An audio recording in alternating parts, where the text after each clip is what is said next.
நம்ம நிஷா குக்கிங் சேனலில் ஒரு ஹெல்த்தியான ப்ரௌனி.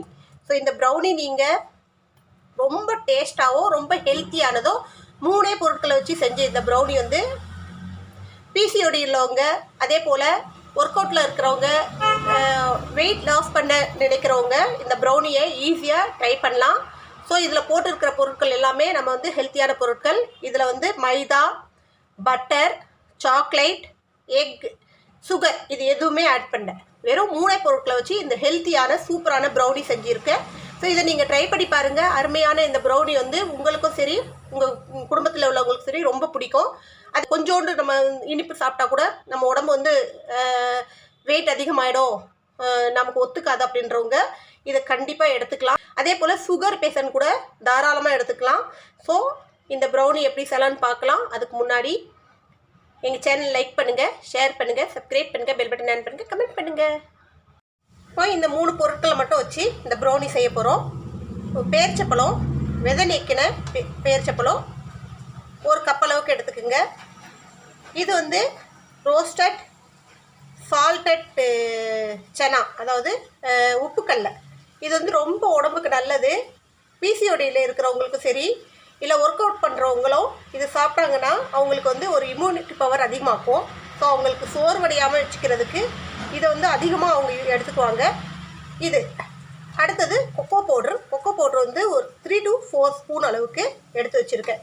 ஸோ இதை வச்சு தான் நம்ம இந்த ப்ரௌனி செய்ய போகிறோம். இப்போ இதில் உள்ள மேலே இருக்கிற இந்த தோல்லாம் நீக்கிட்டு வந்துடலாம். ஒரு மிக்ஸி ஜாரை எடுத்துக்கோங்க. இதில் இந்த சனா போட்டுக்கலாம், அதாவது இந்த ரோஸ்டட் கிராம்ஸு,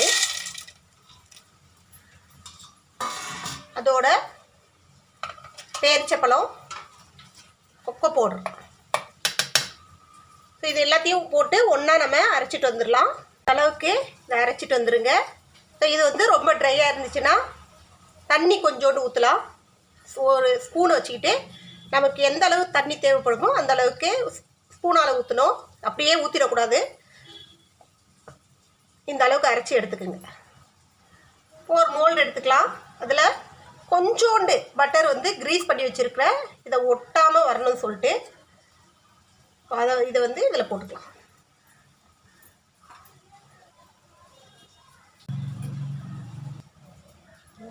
நல்லா அழுத்தி ப்ரெஸ் பண்ணி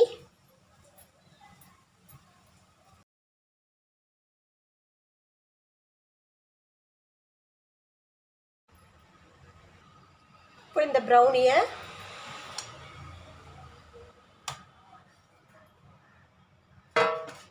இதுக்கு மேலே நீங்கள் லைட்டாக சாக்லேட் சிப்ஸு டெக்கரேஷன் பண்ணலாம்.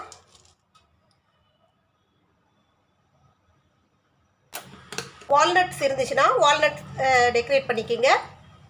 நான் வந்து கொஞ்சோண்டு ரோஸ்ட் பண்ணி வச்சுருக்கேன் பாதாம் முந்திரி வந்து இதில் மேலே வந்து கார்னிஷ் பண்ணி விட்றேன்.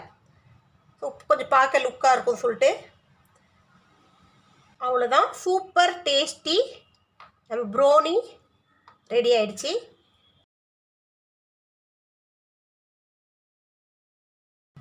அவ்வளோதான், நம்ம சூப்பர் ஹெல்த்தி ப்ரௌனி ரெடி ஆயிடுச்சு. இந்த ப்ரௌனி நீங்கள் குழந்தைங்களுக்கு கொடுக்கலாம். ஏன்னா இதில் நம்ம பேரிச்சப்பழம், அதே போல் உப்புக்கல்லை, மெயினான ஐட்டம் உப்புக்கல்லை நீங்கள் அப்படியே கொடுத்தீங்கனாலோ இல்லை கடலை உருண்டை வாங்கி கொடுத்தாலோ குழந்தைங்க வந்து சாப்பிட மாட்டாங்க. ஸோ இது வந்து ப்ரௌனி பிடிக்காத குழந்தைங்களே கிடையாது. நம்ம எப்படி செஞ்சு கொடுத்தாலும் இதில் சாக்லேட் ஃப்ளேவர் இருக்கிறதுனால அவங்க வந்து அதை டக்குன்னு வாங்கி சாப்பிட்ருவாங்க. ஸோ இதில் நம்ம பேரிச்சப்பழம் ப்ளஸ்ஸு உப்புக்கல்லை இருக்கிறதுனால சூப்பரான இந்த ப்ரௌனி அருமையாக இருக்கும். ஹெல்த்தியானது கூட. நீங்களும் ட்ரை பண்ணி பாருங்கள், ஈஸியாக செஞ்சு முடிச்சிடலாம். அதே போல் இன்னொரு ரெசிபியோடு உங்களை சந்திக்க வரை உங்களோட விடைபெறுவது உங்கள் நிஷா. எங்கள் சேனல் லாஸ்ட் வரைக்கும் பார்த்தவங்க அனைவருக்கும் மிக்க நன்றி. பாய்.